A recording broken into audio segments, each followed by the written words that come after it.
Hello everyone, and welcome to another episode of Strong Draws. My name is Brett Strong, and today we're going to be wrapping up the pencils on Light Earth page number 8. So, as you can see here, finally, going to tackle this panel that you've seen me struggle with for the past few episodes, and finally get it done here. So, again, if you like what you see here and you want to see more or help support me and the No Gravity Studios group that I'm working with, head over to their Facebook page. Issues 0, 1, and 2 are out for Light Earth. So if you want to pick those up, just shoot them a message on Facebook and they will be able to hook you up with some of those. So anyway, and also you can give them a like and kind of keep up with updates as to when this issue will be out as well.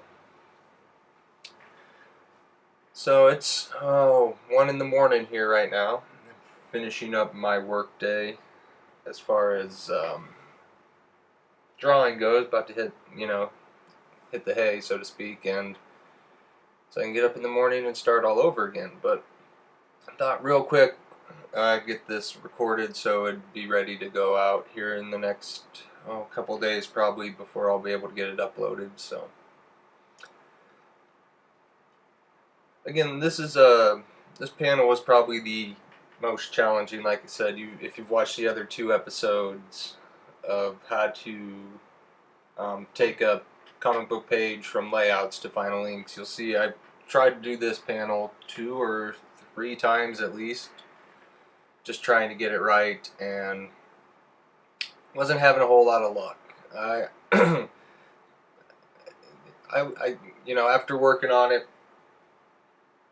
I think I'm actually pretty happy with the way it came out. Again, the angle that I chose for this kind of, as you hopefully can tell, is a little bit above the action going on here.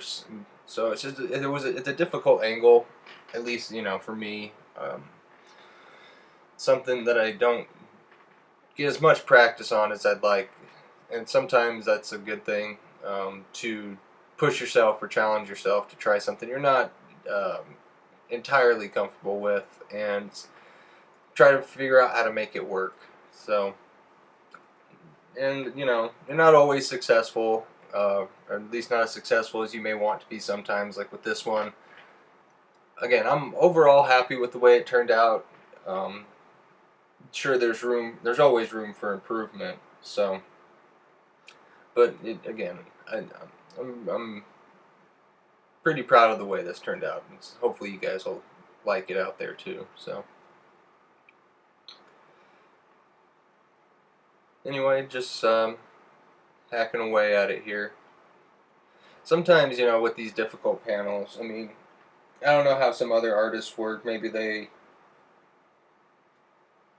start with panel 1 and then work all the way to panel 2, panel 3, and so on and so forth, depending on how many panels per page, and just work that way. I know a lot of people that I know jump around quite a bit on the page, and usually will either and there's two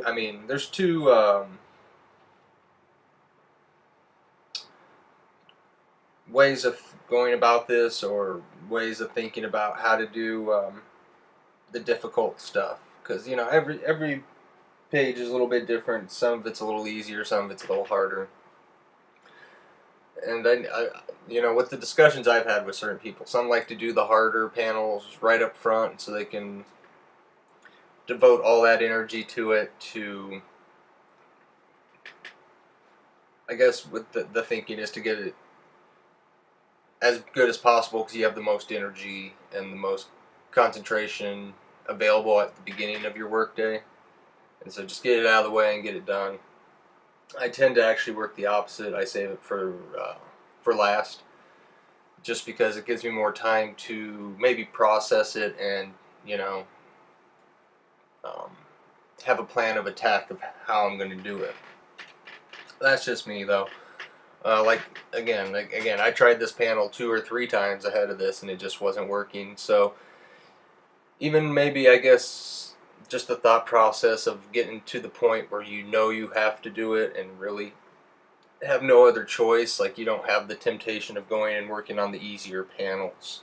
Um, Maybe that's kind of that's more my thing, I guess, is when it has to be done, it has to be done. So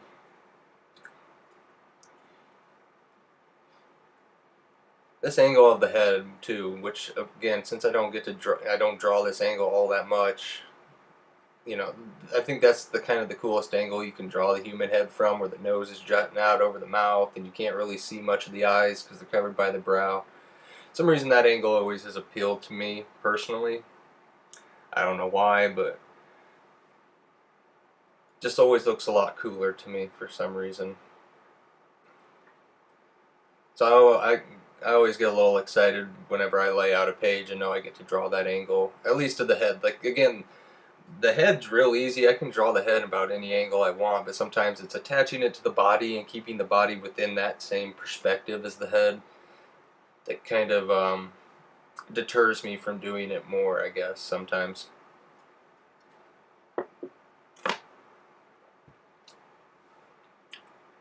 But, you know, I was kind of talking about composition and page and panel composition a little bit in the last video.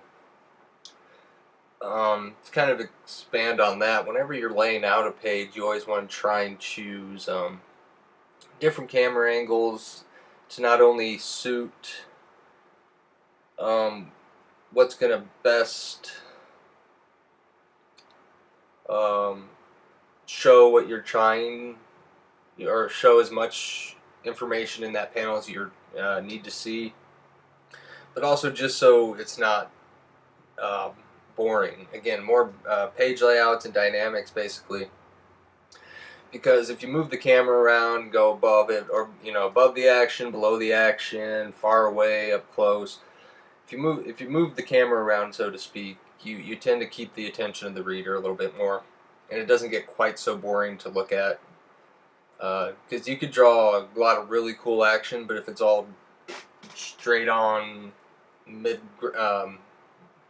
ground kind of boring shots, it's still going to get a little tedious and boring to look at. So always keep that in mind. Always zoom out, move the camera up, move it down, do extreme close-ups of the eye. I read Greg Capullo's Crash Course. I downloaded that off of somewhere on the internet, and I think it was in that he said always have an extreme close-up on every page. So I mean, I'm no one to argue with Greg Capullo, so always a piece of advice. And weirdly enough, I think it's something that happens naturally in storytelling, at least as far as comics go, more often than not per page. But again, I'm not one to argue with his advice, so that's something you can always kind of keep in mind as well.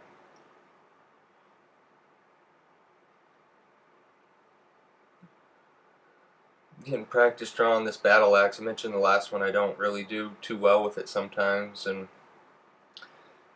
you'll see here in a little while I drew it all out, but most of it's going to get erased because of all the blood I'm going to draw squirting out of that monocle that he's driving the axe into.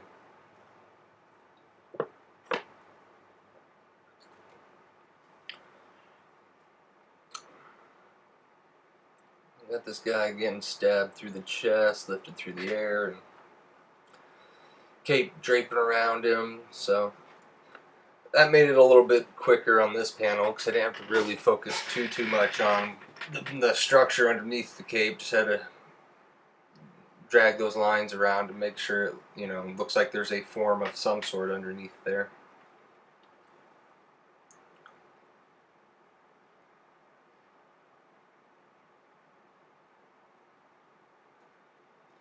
Right there, you'll see that. Whenever I get up to either go to the bathroom or get something to drink or whatever, I put that BRB so I know where to cut the video up. And sometimes when it starts getting later in the day, later in the night, for some reason I don't know, I tend to forget to erase that. So I think it pops up a couple times here. So if you're wondering what that is, that's for my benefit to help editing, and just so I don't have to guess where I start and stop when I go, later on when I'm going through all the hours of video to edit out, again, like my bathroom and or food or drink breaks. So again, after all of the hardship this panel gave me, it actually went rather quickly, rather smoothly, once I was actually forced to sit and actually focus on it and do it. So I think a little BRB friend's gonna pop up here again real quick. So there he is.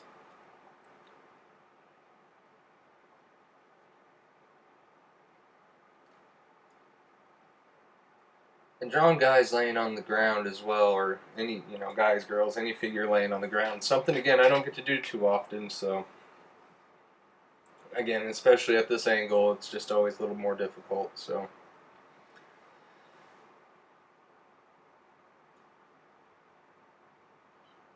Excuse me. Again, it's real late, I'm kind of tired, so, if you hear me yawning, I apologize there. Again, more blood. Again, I talked about that in the first, I believe it was the first part of this, where it's just, I basically think of it as tendrils and try to use it to show motion and direction of where it's going. So, in this case, like I said, since I was having I wasn't really happy with the way that creature was looking laying on the ground there.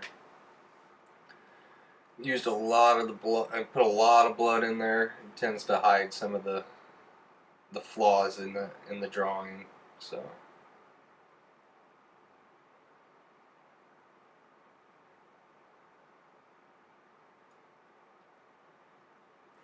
decided his hand almost made it look like his wrist was pretty much broken. So I decided to go back and redo this hand here, which I even refine a little bit more in the inking videos that will be coming up after this. So, and here I was kind of like I was telling in composition the other day, or the last video, was always try to have something in the extreme foreground, the middle ground, the background, and if possible even the extreme background. So that's why I threw that branch up there in the foreground, just to give a little more depth to the panel. And here, this panel is going to actually be pretty loose because it's going to be so small. A lot of the details, are going to be pretty easy to get in there. And to be honest, like, a lot of it's just going to be textures and stuff. So, anyhow, about to wrap up here. So again, I want to say thanks to everyone for watching my video and hanging out with me for a little bit. Again, if you want to check out some more of my work, head over to my Facebook page or Twitter page. Links to those and the No Gravity and Light Earth pages on Facebook are in the description below. Also, if you have any questions or requests for videos in the future, because again, these go pretty fast, so, and sometimes I don't get to cover all the stuff as it's going on, because it's just the time I get to the point of talking about it or explaining it, it moves on. So, is there anything you guys want to see or want to like me to elaborate on a little bit more? Just let me know. Otherwise, like I said, about to wrap up here. So again, thanks for hanging out with me, and we'll see you next time. Bye.